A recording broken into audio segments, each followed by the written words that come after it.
taught me nice. Ain't about winning, don't talk to me twice. I don't play dice, I'll make a move on the board, it's precise. The fuck is the price? I took a fiddle and dipped it in ice. I took a call. Let's get to it. So I know a lot of people aren't gonna go and do this themselves. So I'm gonna summarize this video for y'all so y'all can kind of know what's going on with this bill. So, HB12. This is the Cannabis Sale and Distribution Act. And I do have some notes here because I don't want to ramble on, and I definitely don't want to read this whole bill. I just want to summarize it for y'all so y'all know what's going on. Cannabis Sale and Distribution THC offense. In this bill, I hope this is the right page. It's page 106.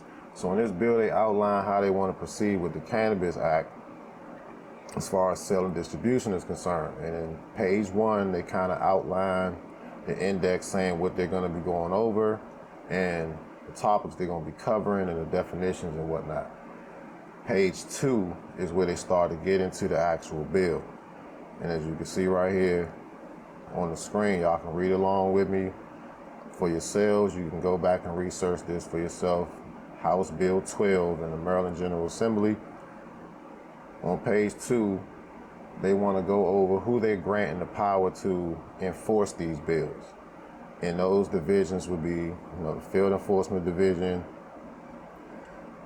which is, under the state, sworn officers under the department, which would be the sheriffs and, county officers and whatnot.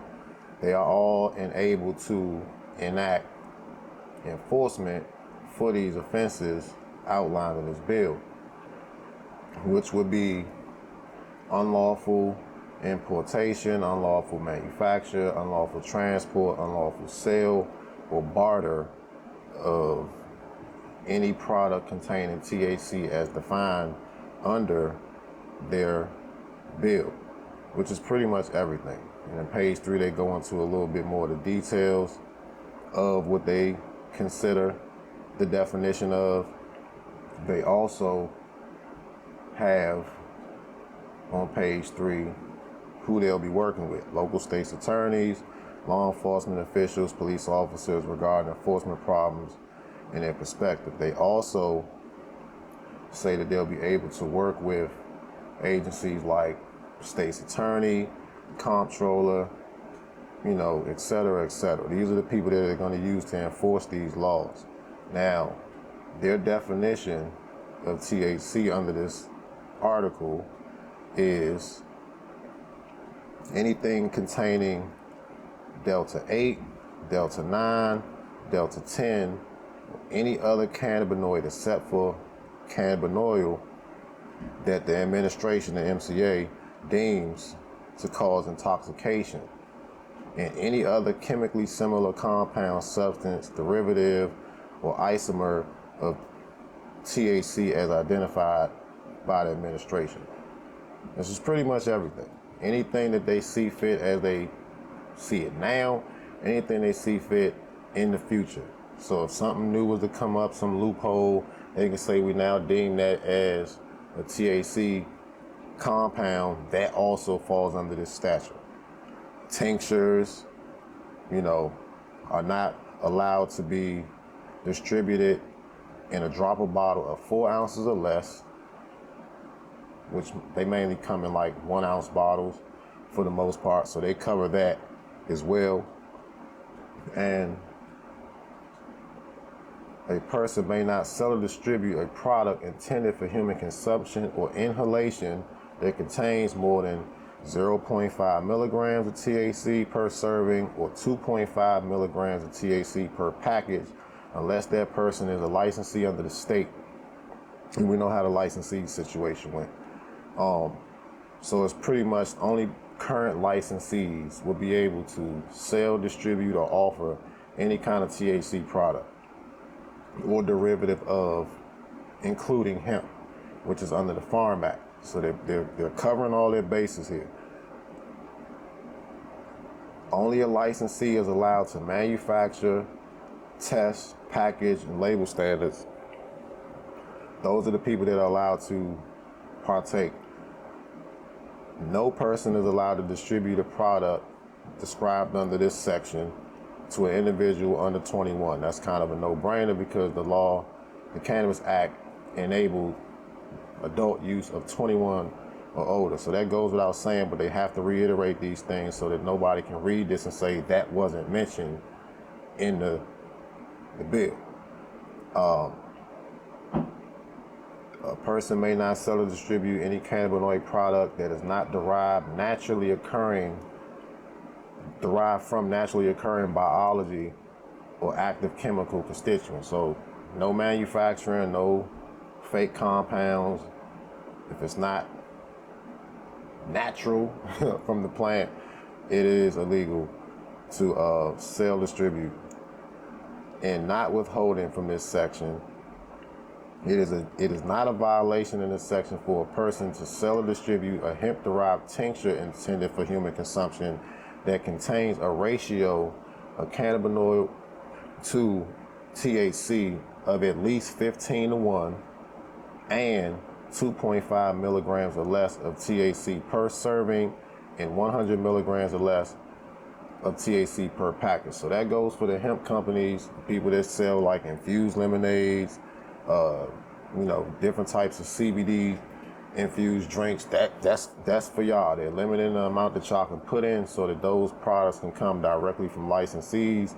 If you were to, not meet these standards, you are in violation. And to meet these standards, you have to submit a sample of your product to the MCA for them to test to make sure that they are at these levels. So moving on, a person may not sell or distribute a product containing THC that violates the potency packaging. And I can go over that briefly. The potency packaging or labeling requirements under this title right here, y'all can just Google it and it'll come up and it'll let you know that basically that you cannot market anything that would be appealing to children, that doesn't have all of the ingredients of the product in it. It doesn't have like this much THC. It has the label, the testing label on it. It has to be labeled. It can't be appealing to anybody. It has to be packaged safely. It has to be child-proof, etc., etc. So that goes without saying as well.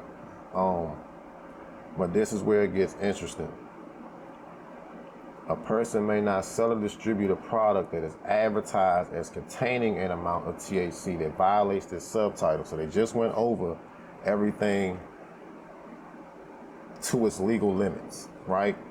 So no one may distribute or sell a product that is violating those legal limits that they outline in this new bill. And if they do,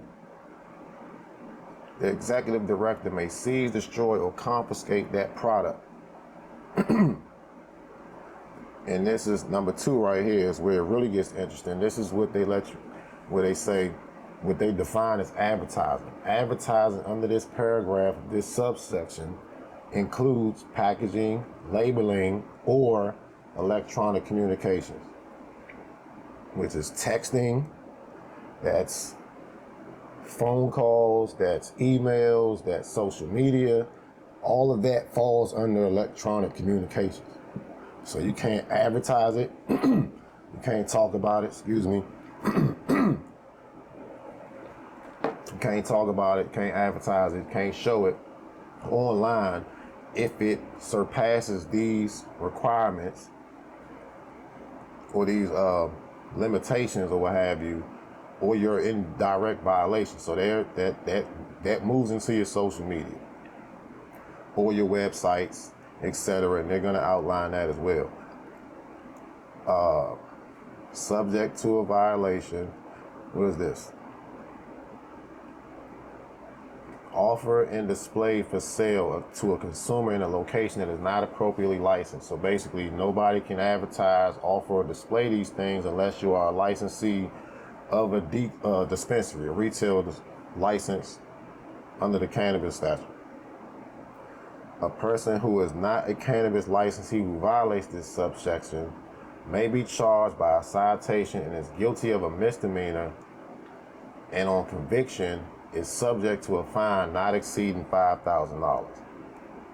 So anybody that violates this is going to get a misdemeanor, and you're going to get a $5,000 fine, because they're not going to give you less than what they can give you, because they want the money.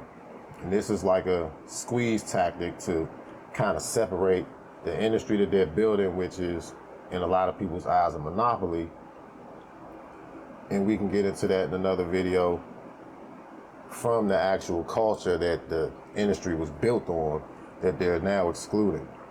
So a person who distributes products containing Delta 8 or Delta 10 THC, including a person that's licensed under this title, may not distribute, purchase, for sale, or sell any product containing Delta 8, Delta 9, Delta 10 to an individual under 21, which goes without saying. And a provision for in prosecution for this violation in this section is they're basically saying you need to check for IDs, you need to verify that the people that you're dealing with, and gifting, selling, advertising to, whatever, they're 21 and older. But there's not a lot of room for any of the aforementioned things I just said without a license.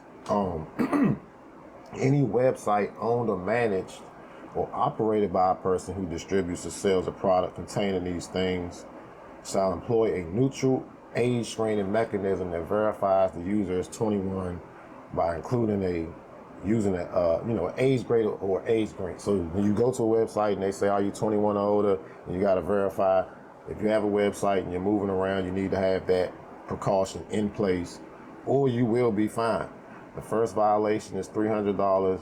The second one, occurring within 2 years after the first one, is $1,000. It's going to be 2 years is a long time for you not to violate if you are not aware, so to speak, and $3,000 for each subsequent violation within 2 years after the preceding violation. This act will take effect January 1st, 2025. So, what is Delta 8? What is Delta 9? What is Delta 10?